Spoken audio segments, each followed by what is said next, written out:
पितृपक्ष में महिलाओं को क्या करना चाहिए। पितृपक्ष के दिन महिलाओं को चाहिए कि प्रतिदिन शाम को एक दीपक जरूर जलाएं। ध्यान रखें, पितृपक्ष में रोज़ाना एक दीपक आप दक्षिण दिशा की तरफ जलाएं। जब आप दीपक जला रही हों तो उसका लौ जो है दीपक का, वह दक्षिण दिशा की तरफ होना चाहिए। इसके अलावा अगर आप छोटे से फ्लैट में रहते हैं तो आप अपनी बालकनी में भी दीपक जला सकते हैं। सिर्फ सावधानी इतनी रखनी है कि दीपक की जो लौ है वह दक्षिण दिशा की तरफ होनी चाहिए। इसके अलावा आपको कोशिश करनी चाहिए कि किसी से पितृपक्ष के दौरान वाद विवाद ना हो। इसके अलावा ज्योतिष के अनुसार पितृपक्ष में औरतों को क्या नहीं करना चाहिए, तो पितृपक्ष के दिन कुत्ता, गाय, कौवा आदि को मारने से बचना चाहिए। कोशिश करें कि पितृपक्ष में अर्थात श्राद्ध में कुत्ते को, गाय को और कौवे को रोटी अवश्य डालें। इससे आपको विशेष लाभ मिलेगा, पितरों का आशीर्वाद आपको मिलेगा, जिससे आपका परिवार खुशहाल रहेगा। पहली रोटी गाय को देना है। इसके अलावा कुत्ते को अंतिम रोटी जो होती है वह देना है। ऐसा यदि आप करती हैं तो आपको बहुत ही ज़्यादा लाभ होगा। अगर कोई गर्भवती महिला इस दरमियान किसी जीव जंतु पे अत्याचार किसी भी प्रकार का करती है तो उसको परेशानियों का सामना करना पड़ सकता है। इसके अलावा हमें पितृपक्ष में क्या करना चाहिए, तो कोशिश करें कि स्नान ध्यान करके, पूजा करके आप जो है पितरों का तर्पण करें, पिंडदान करें। कोशिश करें कि गंगा जल, कुश, काले तिल, फूल फल और दूध से बने पकवान जो है वो या तो किसी ब्राह्मण को खिलाएं या किसी मंदिर में अपने सामर्थ्य के अनुसार दान करें। इससे भी आपको ज़बरदस्त तरीके से फ़ायदा मिलेगा और आपके घर में सुख समृद्धि आएगी। कोशिश करें कि पितृपक्ष में अर्थात श्राद्ध में तामसिक भोजन कतई गलती से आप न करें तो आपके लिए अच्छा होगा, क्योंकि श्राद्ध के कर्म के दौरान यदि आप तामसिक भोजन करते हैं या पीतल, तांबा आदि वस्तुओं में भोजन पकाते हैं तो आपके लिए थोड़ा दिक्कत उत्पन्न हो सकती है, पितृ कुपित हो सकते हैं। और जो भी व्यक्ति घर का श्राद्ध कर रहा हो उसको चाहिए कि पितृपक्ष में दाढ़ी बाल न कटवाए तो आपके लिए अच्छा है। इसके अलावा पितृपक्ष में बात आती है कि पूजा करनी चाहिए कि नहीं करनी चाहिए। तो जो व्यक्ति श्राद्ध कर रहा है उसको इस समय भगवान की सेवा नहीं करनी चाहिए, उसको पितरों को खुश करने के उपाय करने चाहिए। इससे आपके घर में खुशहाली आएगी।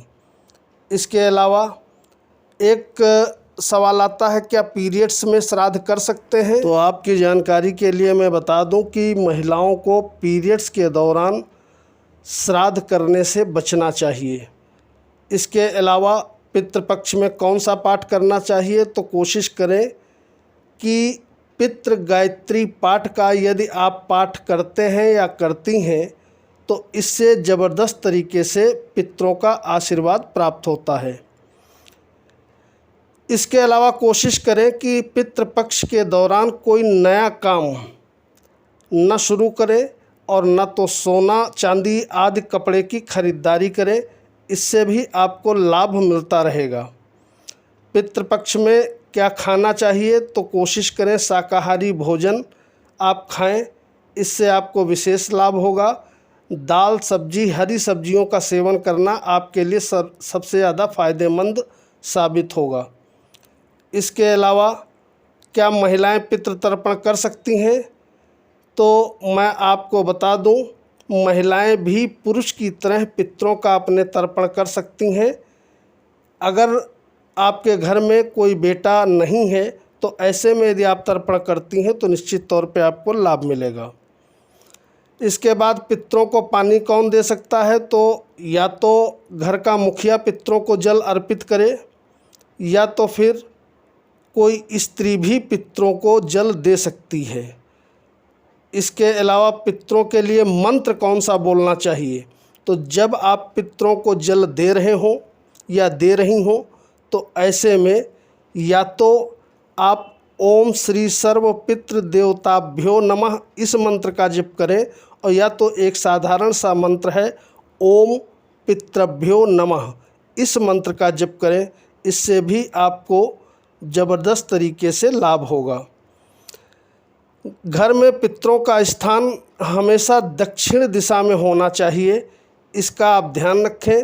और गलती से भी बेडरूम में अपने पितरों की तस्वीर किसी भी प्रकार की न लगाएं तो सबसे अच्छा रहेगा। इसके अलावा बात आती है क्या पत्नी पति का श्राद्ध कर सकती है, तो पत्नी पति का श्राद्ध इसी कंडीशन में कर सकती है, यदि आपके पुत्र नहीं है या पौत्र नहीं है तो पत्नी भी पति का श्राद्ध कर सकती है। अगला प्रश्न ये आता है क्या पितरों को भोजन पहुंचता है, तो ऐसी धार्मिक मान्यता है शास्त्रों के अनुसार, जब आप किसी ब्राह्मण को भोजन कराते हैं तो वह भोजन सीधे पितरों तक पहुंचता है। इसके अलावा पितरों की अगर आयु की बात करें कि पितरों की आयु कितनी होती है, तो ऐसी मान्यता है कि 1 से लगा करके 100 वर्ष तक पितरों की आयु होती है, उसके बाद उनका पुनर्जन्म हो जाता है। पितरों के लिए गीता का यदि 7वां अध्याय पाठ किया जाए तो इससे पितरों की मुक्ति तुरंत हो जाती है, ऐसा शास्त्रों का मत है।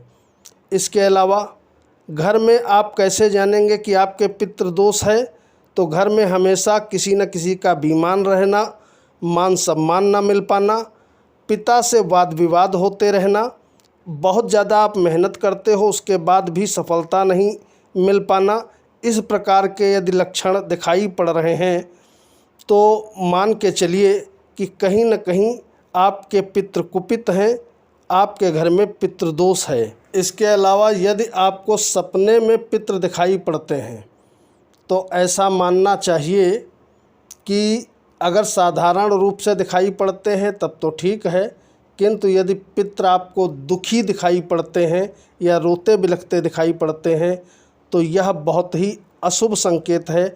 ऐसे में आपको उपाय जरूर करने चाहिए। अब बात आती है पितरों को भोजन कितने समय कराना चाहिए, तो कोशिश करें कि पितरों का जो सर्वोत्तम समय है भोजन कराने का वह 11:30 से लगा करके 12:30 के बीच में दिन में कराएं, वह सर्वोत्तम समय है।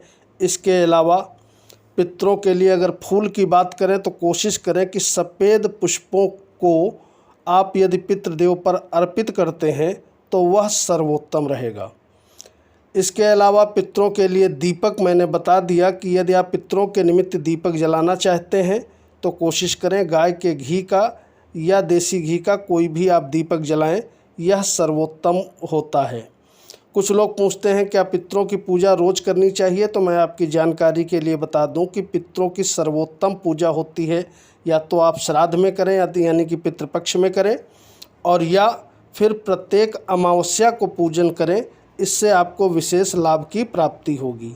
इसके अलावा घर में पितरों का स्थान कहाँ होता है, तो कोशिश करें कि इस तरीके से तस्वीर आप घर में पितरों की लगाएं कि उनका जो मुंह है पितरों का वह दक्षिण दिशा में होना चाहिए, इससे आपको बहुत लाभ होगा। घर में श्राद्ध कर्म कैसे करें, तो श्राद्ध कर्म आप कोशिश करें कि श्राद्ध तिथि पर सूर्योदय के दिन 12:24 की अवधि के बीच में यदि श्राद्ध करते हैं तो उसका विशेष लाभ माना जाता है। आप प्रातःकाल उठ करके नहा धो लीजिए, स्नान वगैरह करने के बाद जो है आप घर में गंगा जल का छिड़काव करें, गोमूत्र का छिड़काव करें और इस तरीके से बैठ के पितृ की पूजा करें कि आपका मुख दक्षिण दिशा की तरफ होना चाहिए। इसके अलावा कुछ लोग पूछते हैं कि पितरों के लिए तेल कौन सा इस्तेमाल करें दीपक में, तो मैं आपकी जानकारी के लिए बता दूं कि पितरों के लिए सर्वोत्तम होता है घी का दीपक।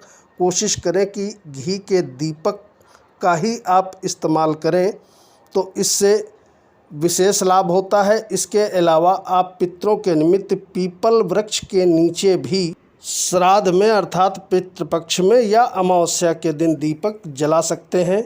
ऐसी मान्यता है कि अमावस्या के दिन पितरों का वास पीपल वृक्ष में होता है, तो इससे भी आपको विशेष तौर पर लाभ मिलता हुआ दिखाई पड़ेगा।